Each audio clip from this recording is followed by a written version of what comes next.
Всем привет! Это дополнительный выпуск по игре Aurora. Здесь у меня разблокировано 20 экскурсов в культуру, поэтому я вынесла это в отдельный эпизод, такой в отдельную серию. И мы можем с вами посмотреть. Не знаю, почему не все разблокировала. Вот, ну и во время роликов я буду молчать. One of the things I think a lot of people need to understand is we aren't a museum piece.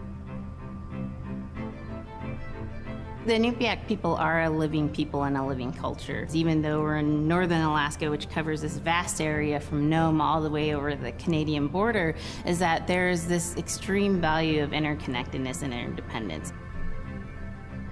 It's a hunting society, a gathering society from thousands of years. This is what creates our culture. That special relationship between humans and the natural world and the animals, and that it teaches you how to have a society that doesn't do too much harm to the world. Love and respect for nature, for one another, for our elders. Very, very fundamental value, key to life.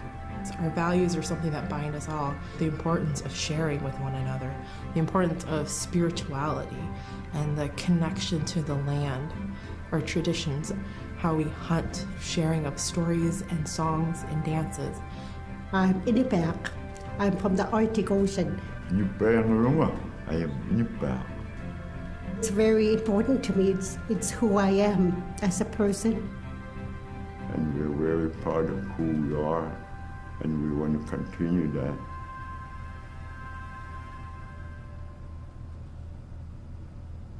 Вот так немножко нам рассказали об этом интересном народе. Смотрим следующий ролик.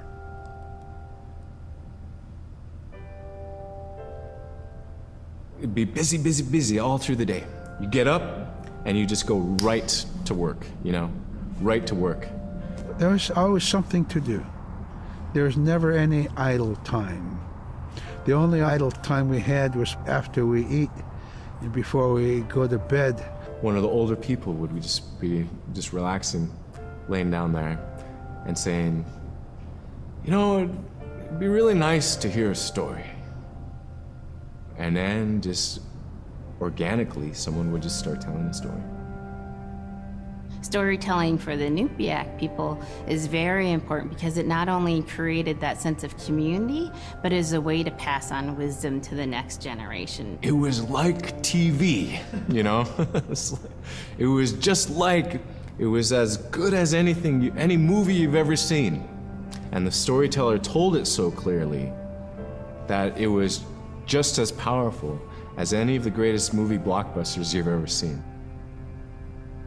There was a reason behind the stories that we were told because they held traditional knowledge. They held things that we might need to know in life, whether it was about how to find food or how to survive, or it was about well-being and the importance of connecting with people and being a good member of the community. We all do stories. We all live in stories.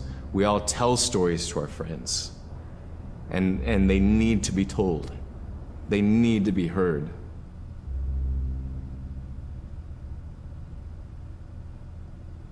Вот как важны для них такие истории и легенды, да, для этого народа. So Scrimshaw is this really beautiful method of art that's done either on baleen or ivory, and traditionally it was used to tell stories. Each etching is telling a story of some event.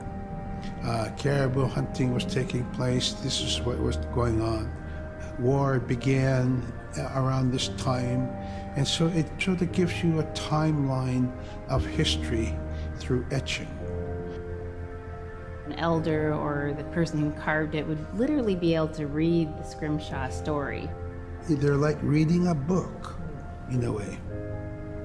A lot of the storytelling traditions would be things that after the storytelling was done, we just rely on the next person telling it. And so Scrimshaw is a very important way for Alaskan Native people to record their history.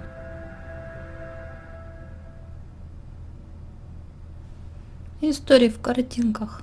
Да, как же мы иначе передавать, да, своим поколениям, чтобы оставались они вот как написанные книги у других поколений. О, про песцов. When I was growing up, my grandpa had a pet white fox. If you're a good friend with a fox, when there's danger abound, they try to keep you from getting into trouble. They pull tricks here and there, and foxes are like spoiled little kids in a way. When you let her out, she'd go prancing out in the snow, jumping in the air. I know she was happy then. Come running at me and jump on my chest, knock me backwards, lick my face, and I try not to let her. So that was my memory of my grandpa's pet fox. То есть это реальная история, представляете? Они могут приручать песцов, и они живут у них дома. Домашние животные. Caribou was, it provided for us in many ways. Our clothing in those days was made of all caribou skin. I grew up wearing caribou pants, mittens, caribou skin mattress, blankets. Some people had boots that were made with wolf leggings, sealskin sole bottoms. Baleen was shaved to make insoles. They kept us quite dry and warm as well. But the caribou skin clothing was the best. We would get as many yearlings as we could for our outer clothing. And for a heavy winter, we would get caribou in February or March because the hair was the longest and the skin was the thickest, and we would use those for our winter gear. With that stuff on, you could sleep outside in 50 below and it wouldn't bother you a bit. Да, слушая их истории об этом жестком выживании, я просто начинаю ценить, какой комфорт меня окружает. Silla is the weather. It also means the atmosphere. Here's the Nuna, or the land. And it's anything from the land into the moon, the sun, the stars. That's Silla. It's a very spiritual, and we have a relationship with Silla. Silla has a soul in the same way we do as people, in the same way animals do. I think spirit helpers in and of themselves are really about how we're connected with things. And so it may be that there is a spirit helper that shows themselves as a bird to show you the way home, or it may be a spirit helper that actually decides to show themselves with the face and body of a man instead of their animal form. And so I think one of the things that's hard to understand is that it's not one way of seeing things, it's one way of knowing you're connected to everything. We've always had that spirituality of everything around us. It's the interaction you have with the air you breathe, the ocean that you gather resources from, the rivers from which you gather fish, the tundra from which you pick berries, the animals that give themselves. It's all of that.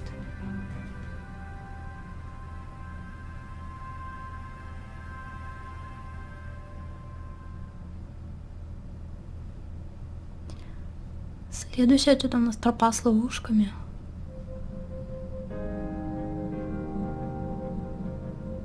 In the winter, when we were traveling, we didn't build sod houses, we built snow houses. In Canada, they call them igloo, but here in Alaska, we call them apuya. We'd do a day of travel, and then we'd make a apuya. The next day, my father would set traps, spend the day there, rest the dogs, give them something to eat. And then the following day, we continued to the next place. We'd go to my dad's sister, who had a house at Dubarg. They had a small sod house over there. We didn't have to do anything. We just visit with them, and my dad and My sister were glad to see each other, and they'd talk away while kids played outside or go to sleep.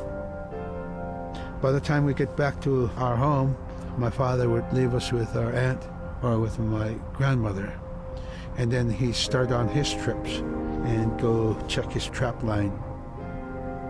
We were not into 8 to 5 kind of time, you know. We're in a totally different kind. We're in ecological time.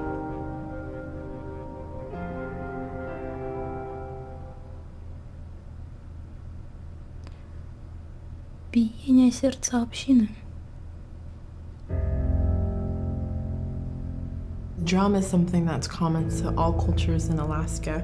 All cultures have a drum that may have some stylistic differences or differences in the materials that it's made, but it's still in recognition of life and vitality. And the drum mirrors the heartbeat. And when you continue drumming soon, it will be in line with your heartbeat, because that's what it's supposed to be, the heartbeat of the community, and it symbolizes vitality. And it's the most tremendous feeling to be in a room and to have one long row of all the drummers and to have that feeling of unity, everyone beating in harmony, the drum beat in unison. It's the most beautiful feeling. And to know that you're connected, you're on the land that you are connected to. And even if you grew up outside of the community, that which is in you comes from this area. And it's the greatest feeling.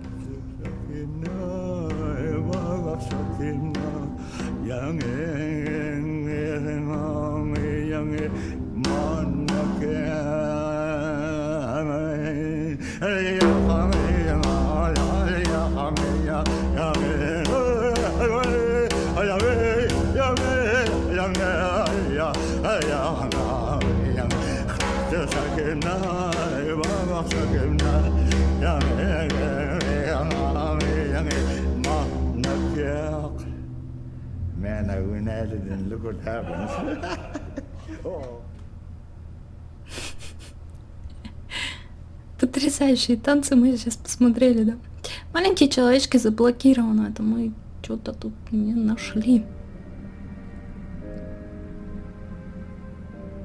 The bola is what we call kilamitan.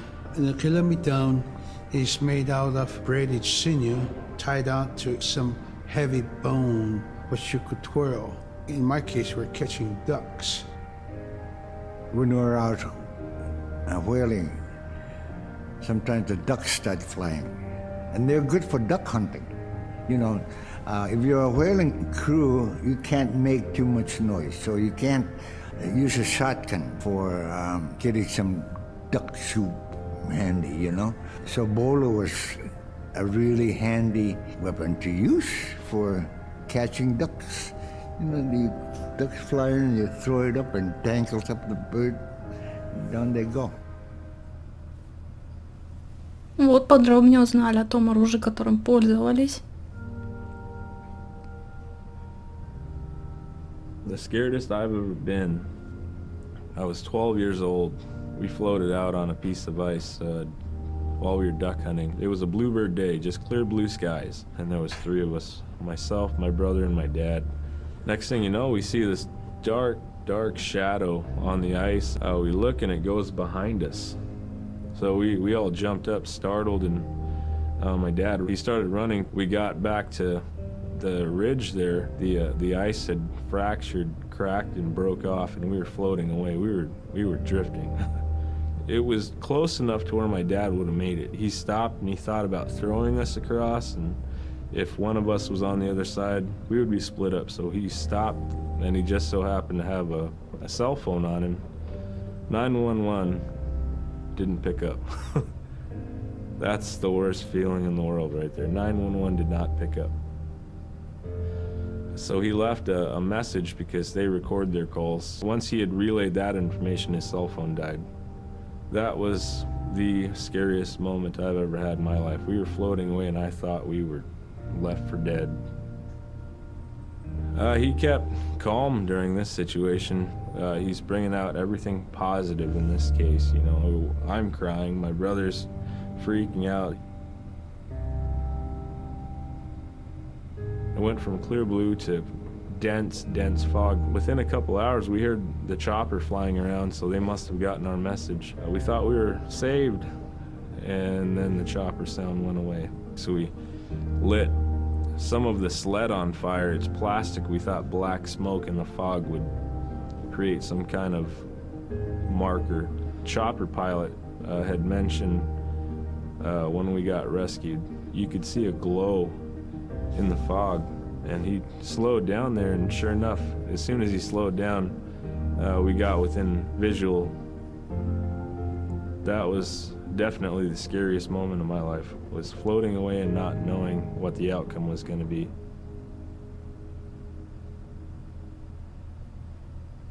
Да, действительно, жуткая история. We're very much aware of the climate change. And it's been for many years, even before climatologists were noticing this change, Inuit were already saying, Sila alangoktok. Our climate is changing. If the heat is going the way it is right now, for us it's going to be pretty bad. Different birds are coming, and they're coming earlier, and sometimes rain is more than what we want, because when there's more rain, we know it's going to melt the permafrost. In my time as a young whaler, when I was 9 years old, we're hunting from ice that was about 25 feet thick. And there was giant icebergs already floating, coming by. That was the first signs of a changing climate. Ice that never broke before was now moving. Now, here it is 50 years later, we're hunting whale from ice that's 18 inches thick. There's no more thick ice. It's creating a malfunction in our whaling season, is what it is. Actually, more than that, all seasons in general. I think we are more scientists than more people will realize. We have more knowledge of those things than people will ever know. Ужасающие подробности о глобальном потеплении. Девочка и ее нанук.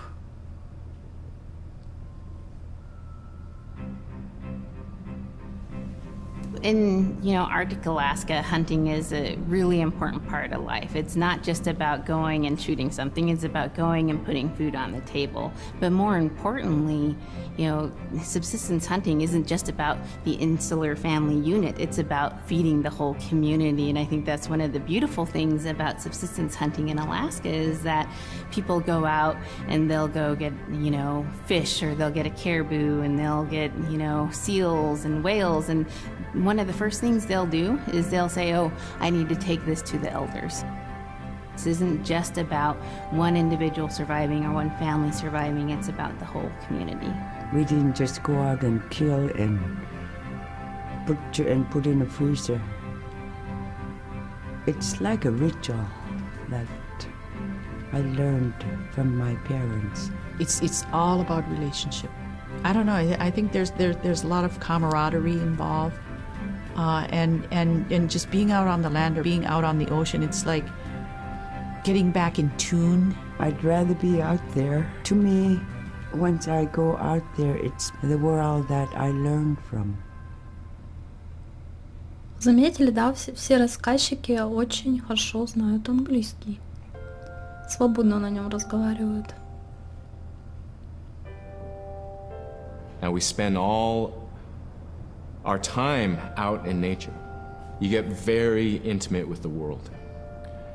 And over time, if you're living that life, you start to sense that everything has a spirit. There's a consciousness in everything. Everything is alive. If everything is alive, then we want to respect it.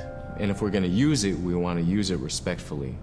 What I try to tell my nephews and nieces, you love to hunt, you have to take care of the animals that you catch, preparing the food and eating the food that you catch. Water provides you. The ice brings you life. It provides all those things that you need to be a part of your life. That was something I grew up with. I grew up respecting the animals. I grew up respecting the land. And that, to me, that is why we as Inupiaq, as an Inupiaq culture, as an Inupiaq people, is why we're so successful.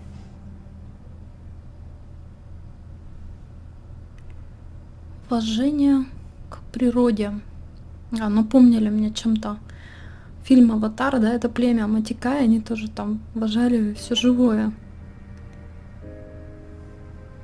I think most central to the ideology of the Inupiat is the idea of sharing. Being able to feed the community, feed others. That's why we hunt, you know. In the old days, that's what you needed to survive, you know. The sharing is important because it's how the community survives together collectively. We just give. That's how I grew up. That's the way I'm always going to be. Because of who we are, we always think about other people first. If our people didn't share in the old days, we wouldn't have survived in this harsh, climate, environment. Ну, это понятно, что если кто-то поймал меньше, они будут вымирать, и, короче говоря, таким образом потом весь народ вымрет. Big Diamond, Little Diamond, and King Island. And in those three islands are the stepping stones to get to America. So King Island is this absolutely beautiful place off the coast of Alaska. And if you can imagine being on this really kind of rocky island that kind of shoots up from the water to these cliffs, and then all of a sudden you see these stilts, and then you look up and there are these houses. They were built on the cliff up high because of the ice. Being an island in the Bering Sea, you have ice that's being pushed by the winds onto the island. So it's going to pile up 50, 60 feet high. Structures are still there today, and people have returned to King Island. It's a growing community as the people return back to their island. Возвращаются. Интересно, почему они его куда-то покинули? When I was young, my mom, whenever the Northern Lights came out, she just whistle. Boy, they come alive. Just keep whistling and that Aurora will just like, you can almost hear it. And then she explained to me a little bit later that those are children, and children who've passed away when they were children. You don't want to draw them in too much, is what she said, because then they could play football with your head, play Eskimo football, and that's what they want to do. They're always playing, those children up there. Don't play out without your hood on. If you don't have your hood on, the Aurora person is going to come down and chop your head off and play ball with your head. It wasn't like they were trying to do bad, or it was like a scary story or anything like that. It was just, that's how it was, that's what it was. Интересное объяснение северному сиянию.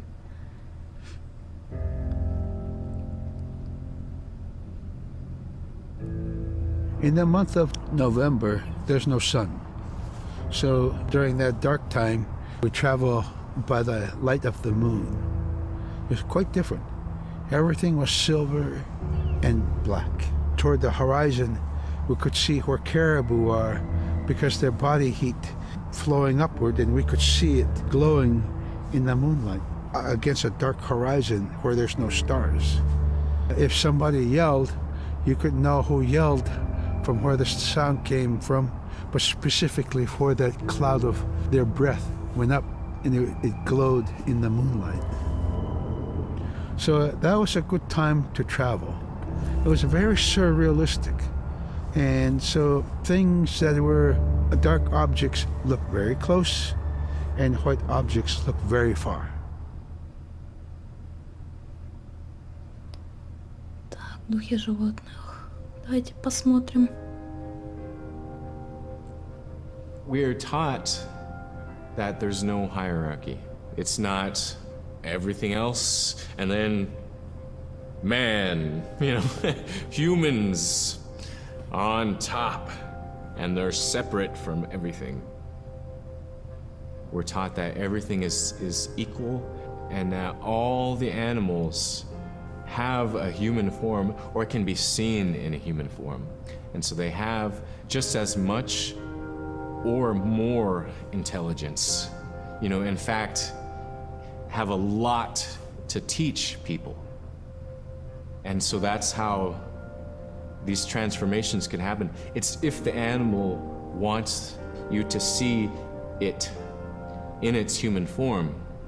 There's a story where a man comes up to an ice hole and then there realizes there's another man in his parka that's got stuck in the net, you know, and is just stuck like that. Oh, can you let me out? Please help me, you know. And so then he lets the man out, but then realizes that was actually a seal. That was a seal man. And just because that seal wanted that help, that seal allowed itself to be seen in human form.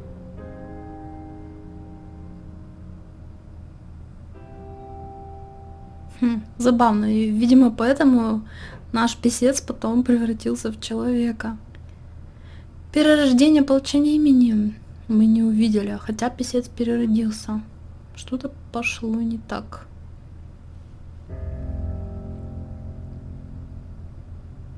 So a recurring type of character in Inupiaq stories is the Manslayer. And the Manslayer is kind of this bad guy. And I think really what's at risk when the Manslayer comes into story is the livelihood of individuals and the whole community. And so the Manslayer is really used as a way to say, don't act only for yourself, always hold the community in your heart. Oftentimes in these stories, there is one person that will stand up. And what this humble person will represent, who faces that manslayer, is a return to order, a return to true living in the community. And it just takes that one person. It could just be that one person that can help to change everything. Because everyone wants to live a good life. Everyone wants to have a good community.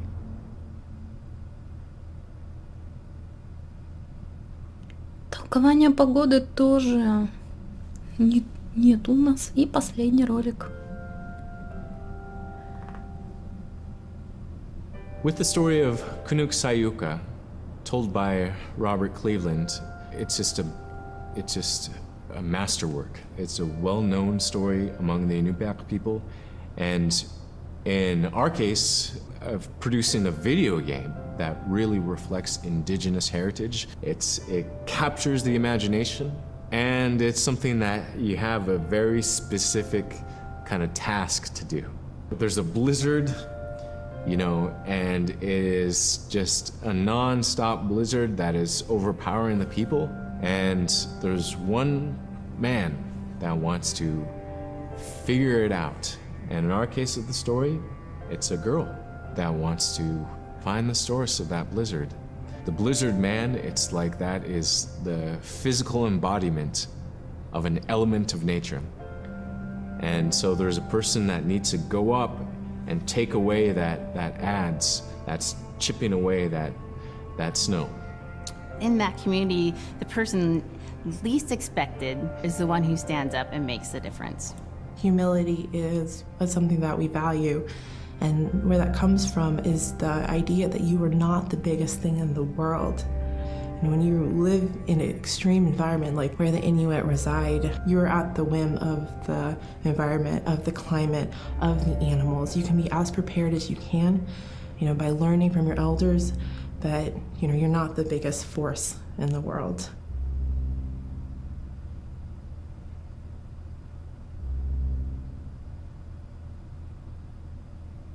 В конце показали этот замечательный момент перерождения нашего песца. В общем, просмотрев все это, я поняла, насколько глубокий смысл заложили разработчики именно в эту игру. Тут показана целая история как бы народа, да, их обычаи, их там привычки, не знаю, их отношения к окружающему миру. В общем, было очень интересно. Я очень рада, что я прошла эту игру. Ну и вам спасибо большое, что посмотрели этот дополнительный сюжет. Всем до скорого и пока!